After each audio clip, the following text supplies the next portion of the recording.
Hello guys! Hello Aries! Welcome dito sa aking channel. Kapalaran 888 Aries. Alamin natin kung anong messages, vibration, gabay, energy para sa inyong lahat. Ito ay weekly tarot simula May 6 to 12, 2024. Para ito sa lahat ng Aries. Okay Aries, ano ba ang messages? Gamitin natin ang ating intuition guys para mas madali yung panunood natin. Okay? Kung resonated sa'yo, claim it. If hindi naman, ignore mo na lang. Okay, so meron kang tatlong baraha dito. Business, venture, Aries, children, and do some research. Ang nakikita natin dito, Aries, is posibleng meron kang mga bagong ideas, new business idea, or career opportunity na gustong simulan. Ano man itong business na to, ano man itong company na to na gusto mong pasukan, or ano man itong career opportunity na gusto mong i-try, kailangan mo ng maraming information sa linggong ito tungkol dyan. Okay? Mas kailangan natin ng tamang impormasyon. Okay? Huwag tayong magja-jump sa isang conclusion, sa isang actions na wala tayong sapat na ideya or sapat na knowledge or wisdom. So, do some research, okay? Magtanong-tanong ka sa mga, for example, company yan, gusto mong mag-apply sa isang company, magtanong-tanong ka kung available ba to, or ano ba yung requirements, maayos ba yung benefits ng company, or ganito, ganyan. Okay, next card is children. Nakikita ko sa'yo dito, Aries, na if ever nasa long distance relationship ka, or nasa ibang bansa ka din, or nasa malayong lugar, may anak ka ba? Parang nakikita ko sa'yo dito na namimiss mo na yung anak mo, or anong tawag dito? Nahuhumsi ka ba? Or sa linggo ito is yung focus mo is yung anak mo. Okay?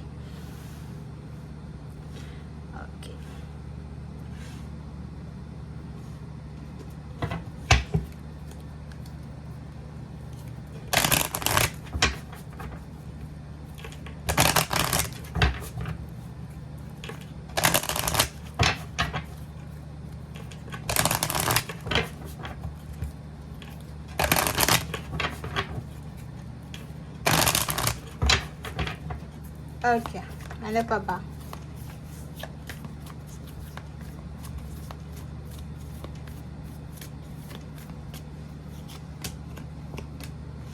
Okay.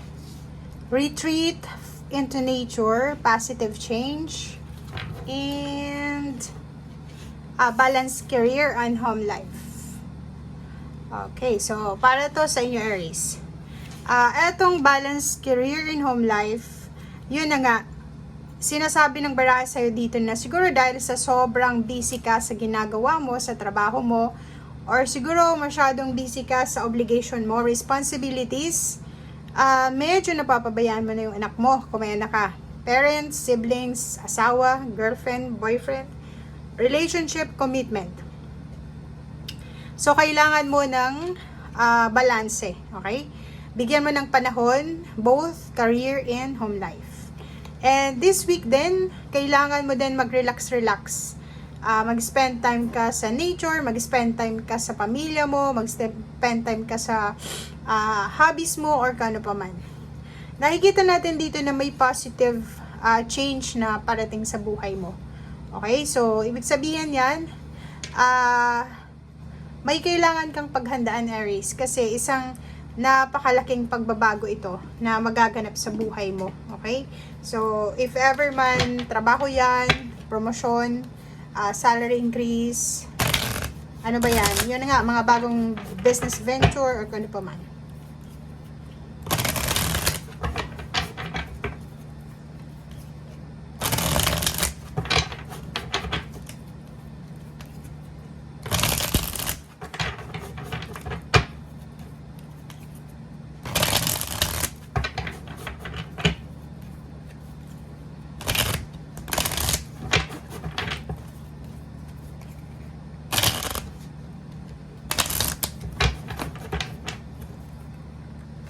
Okay.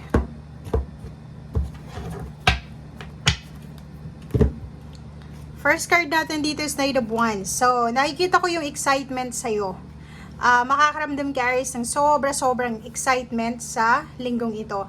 Makakaramdam ka ng sobrang passion, motivation, determination. Kasi nga, may bagong ideas dito. May positibong pagbabago na pwedeng maganap sa buhay mo. So, sino ba naman ang hindi may excite sa ganyan? 'Di ba? So, ang nakikita natin dito is sobra kang motivated. Sobrang motivated, determinado, passionate, sobrang sipag mo. Napakasipag, napaka-dedicated mo. And lump sum of money, may paparating. Pwedeng excited ka, Aries, sa malaking halagang pera na parating sa'yo. Lump sum of money ito. So, nakikita ko sa'yo dito, pwedeng may inheritance, yun nga, salary increase, yung positive change dito is medyo tataas yung position mo sa trabaho, or pwedeng makakakuha ka ng trabaho, or kung ano man to na financial stability and balance na posibleng magdadala ng pagbabago sa buhay mo. Nakikita rin natin dito na may pagkakataon ka na, Aries, para makapag-ipon ng pera. Nakikita natin dito yung chance, 'di ba? So, sobrang happy ka, sobrang kontento ka, grateful kasi dumating na, 'di ba? Yung matagal mong minamanifest, yung matagal mong pinagpipray, andito na, okay? And yung iba sa inyo dyan, siguro kung ano man to, magkano man tong matatanggap mong pera sa linggong ito, or kung magkano man ang ina-anticipate natin na success, wala kang sasayangin na pera ngayon. Lahat ng kinikita mo or kikitain mo, ilalagay mo siya sa savings mo. Parang ganun yung mindset mo sa ngayon. Tingnan mo, 'di ba? May parating talaga sa yung pera, may darating. Kung dumating man siya sa linggong ito, may darating pa, 'di ba? So, nakaranas ka ng sobrang scarcity for the past few months, is pwedeng last year or until now, but kung makikita mo dito, sinasabi ng baraha sa'yo na papabor ulit sa'yo ang universe. Okay? Bumagsak yung tower mo sa pera eh. 'Di ba? Naging malumana yung takbo ng pera mo for the past few months. Pero tingnan mo, ang ganda-ganda ng susunod na mga araw, buwan na taon sa'yo. Kasi sinasabi ng baraha na darating kung ano ito na deserve mo na blessings. Darating kung ano ito na trinabaho mo, or kung ano ito na mga sacrifices na ginagawa mo sa ngayon, ibabalik yan sa'yo ng universe ng 10 times. Diba? Tingnan mo to. Okay, so paki-comment sa comment section if you're expecting money, career, or kung ano man to na financial na pwedeng magdala sa'yo ng sobrang excitement. Paalis ka na dito sa tower na to. Okay, so thank you guys and see you again. Bye!